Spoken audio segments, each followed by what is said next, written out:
DuPont Crop Protection and DuPont Pioneer, we are proud to support today's women in agriculture. Together, we can feed the world.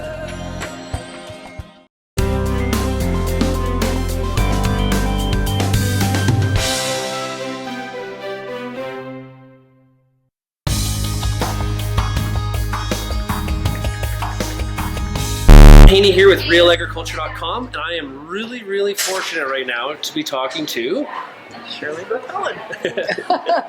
former Ag Minister in Alberta. Yes. Yeah. So how are you doing? I'm very well, thank you. Okay, so we are at one of the a very cool event. So people have been saying it's kind of the first of its kind in Canada. Yeah. It is the Advancing Women Conference at the Deerfoot Inn Casino in Calgary. So you are the big keynote tonight. Well, don't make me nervous. So what are you going to be talking about?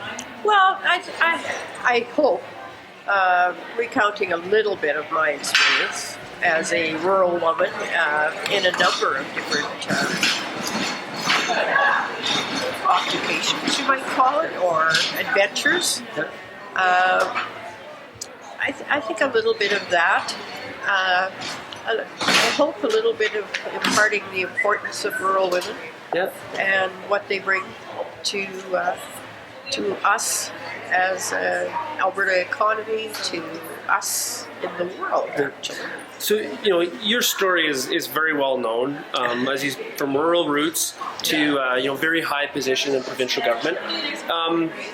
What was that experience like? Was it, because I've heard the phrase here a couple times, I'm looking forward to meeting this person. She really achieved and she really persisted. Yeah. So is it a story of persistence, or how would you describe it? Not on the political side. I entered politics in a by-election, which is in 1987. Our member of the legislature, Henry Kruger, who was a minister in the government at the time, passed away in his term in September. Premier Getty determined that they would have a by-election quite quickly. Some people approached me to see if I would seek the nomination. I wasn't that sure of that idea when they first talked about it. I had been constituency president and active and managed Henry's campaign and a few things, but I had a good life. I was part-time working in further education coordinator, important to me at the time. But upon reflection, I decided, yes, I would do it. And lo and behold, I won the nomination, which was interesting for a woman in South Central Alberta. Yeah. And I'll admit right now that a lot of faith that people had in me came from my father's very good name. He was in business in the area, had been for years, was very highly regarded.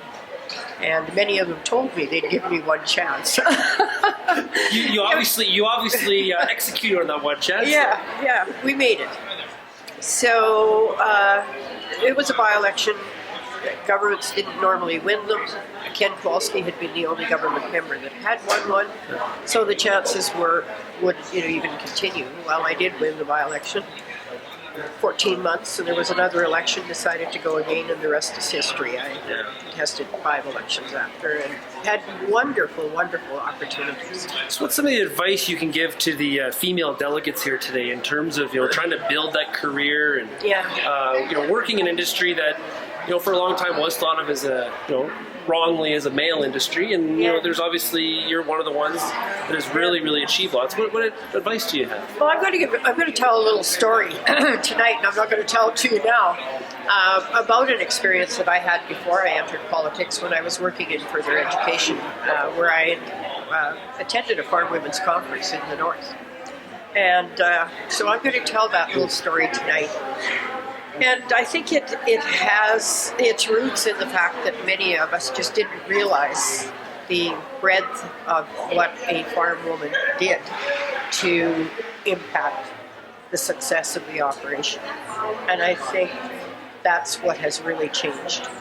Today, farm women are a very integral part of it. Many of them are the business managers. And many other roles. So that's changed. I can remember going to Ag Expo in Lethbridge, and they had a building. It was the Women in Ag building, and it was yarning. And it was cooking. Yeah. And it, None of which I'm good. Well, I'm not a bad cook now. It took a while. But as you said, the role is. It's changed. It's changed. Yeah, it's changed. And it was interesting for me because I didn't start out on the farm. My father had a John Deere dealership and a Ford dealership, and I managed an auction market. And my poor husband thought I knew something about farming. Well, Shirley, it's great to meet you. Yeah, Thanks for stopping by, and you've got to get on the stage there in a few minutes here for your big keynote. Yeah. So we want to wish you the best of luck. Yeah, well, I just congratulate the women who put this conference together. I hope it becomes a regular affair. I spoke at a farm women's conference in Minnesota a few years ago and was so impressed with what they did there.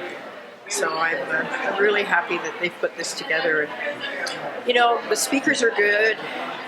The knowledge you get from them is good. But sometimes the best part of these is the interaction with each other. And this gives a lot of people an opportunity to come together.